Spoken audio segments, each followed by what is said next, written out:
Assalamualaikum warahmatullahi wabarakatuh. Sahabat-sahabat pecinta otomotif, hadir lagi seperti biasa. Permasalahan setiap kendaraan akan kami bahas tuntas di sini. Masih di channel kami Kas Junedi. Seputar dunia otomotif akan selalu kami tayangkan untuk kalian semua. Kali ini pada unit Katana 91 kami akan melakukan servis pada bagian roda depan, dimana terasa macet pada bagian rodanya. Oke, tonton terus bersama tim kami sampaikan selamat menyaksikan.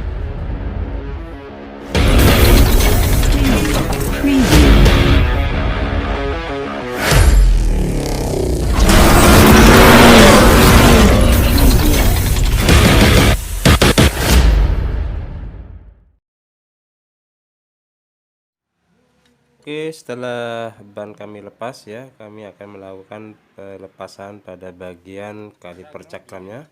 Gunakan di sana kunci 12, menggunakan kunci pas kurung ataupun shock 12. Lalu kita angkat nanti pada bagian rumah kaliper, piston kalipernya ya.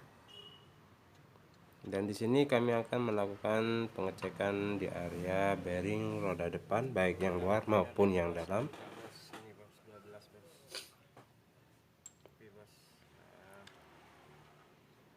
Masih bersama anak-anak didik kami PKL, siswa-siswa SMK Negeri 3 yang sangat antusias. Kami akan doakan mudah-mudahan kalian bisa menjadi anak yang sukses.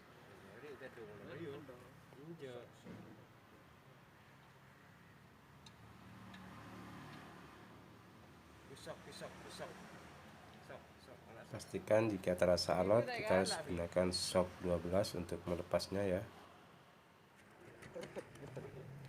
Lanjut, setelah pelepasan pada bagian kaliper, kita lepas pada bagian knob yang menempel di sana. Gunakan kunci 12.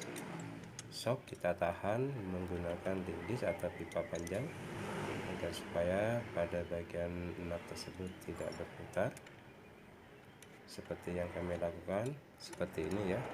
Cukup kita tahan, kita lepas semua pada baut yang menempel di bagian knob tersebut.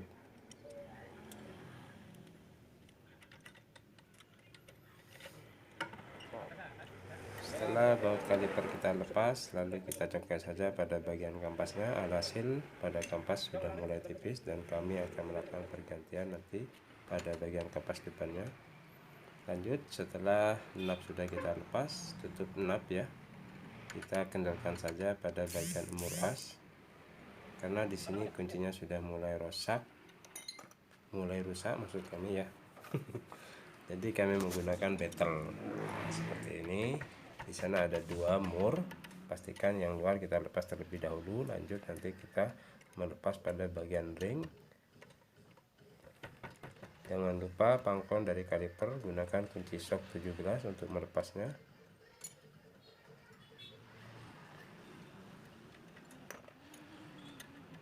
Setelah semuanya lepas pada bagian pangkon dudukan kaliper atau dudukan kapas seperti ini, lanjut kita tarik saja. Perhatikan di dalam sana masih ada ring, kita lepas ya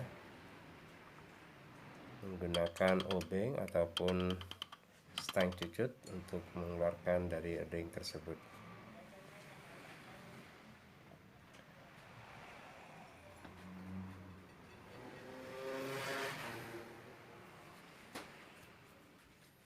Beginilah aktivitas kami saat kami melakukan perbaikan yang ada di markas kami ya. Kita tarik, lalu kita bersihkan menggunakan soda dan kita bilas dengan air. Kemudian kita semprot pada bagian bearing-bearingnya agar supaya air benar-benar hilang. Dan ini proses kehabisan kampas. Akhirnya kapas tersebut memakan pada bagian piringan cakram hingga kami gerenda.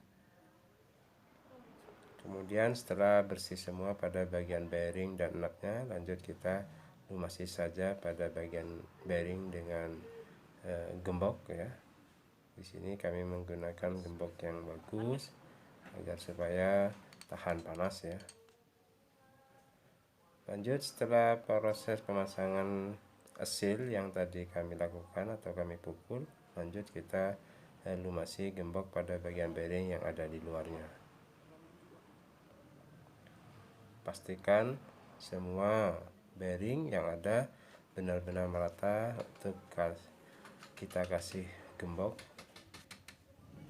agar supaya bearing bisa bertahan lama atau tidak mudah kering ya.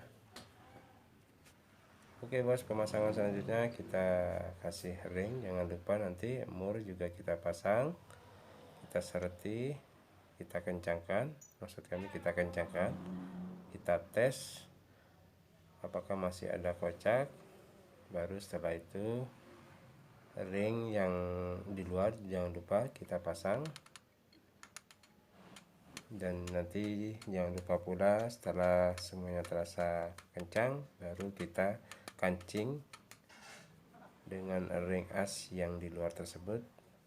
Kita penyetkan pada bagian sisi-sisi mur yang di luar tersebut.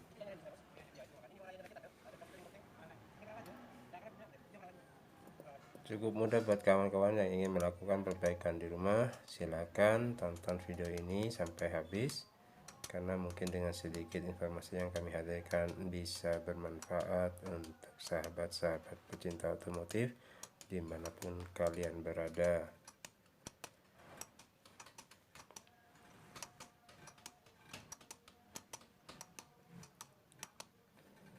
Pastikan saat kita mau mengencangkan baut jangan sampai terlalu kencang, karena jika terlalu kencang maka bearing akan mudah rusak ya. Karena kondisi saat kita putar yang pasti nanti kalau pengencangan baut terlalu kencang maka putaran roda akan terasa berat.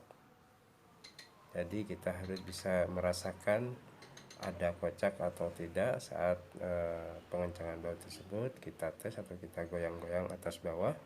Lanjut setelah itu baru kita paten pada bagian kancingan ring yang ada di luar tersebut.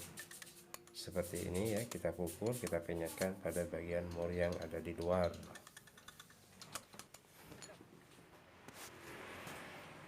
Oke lanjut. Kali ini karena kondisi pada bagian kaliper tadi ataupun pada bagian kampas sudah mulai tipis, akhirnya kami juga melakukan penyervisan di area piston kaliper cakramnya ya, dimana pada bagian cakram tersebut setelah kami melakukan pemasangan kampas ternyata macet. Akhirnya kita bersihkan juga di area dalam cover kaliper tersebut. Pastikan saat kita membersihkan benar-benar bersih, karat yang menempel di area selokan o-ring tersebut benar-benar bersih, sehingga kondisi o-ring saat kita masukkan tidak keras, memudahkan saat kita pemasangan piston setelah kita lakukan pembersihan atau kita amplas. Lanjut pemasangan kampas kali ini cukup mudah. Pastikan pada bagian ujung-ujung kampas yang samping kita harus kasih gembok agar supaya tidak bunyi ya. Dan juga jangan lupa nanti pada bagian busing yang ada pada rumah kaliper kita harus kasih gembok ataupun oli agar supaya nanti saat kita melakukan pengereman rumah kaliper tersebut bisa maju mundur. Ini fungsinya untuk menghindari adanya kemacetan di area cover tersebut.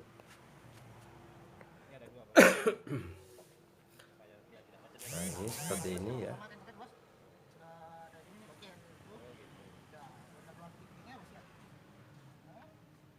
Baru kita pasang pada bagian rumah kalipernya.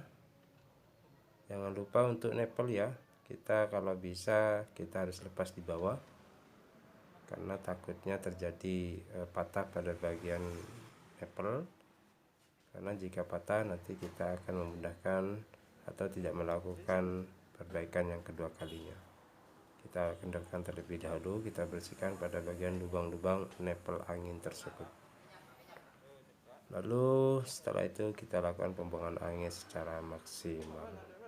Oke sekian, terima kasih. Wassalamualaikum.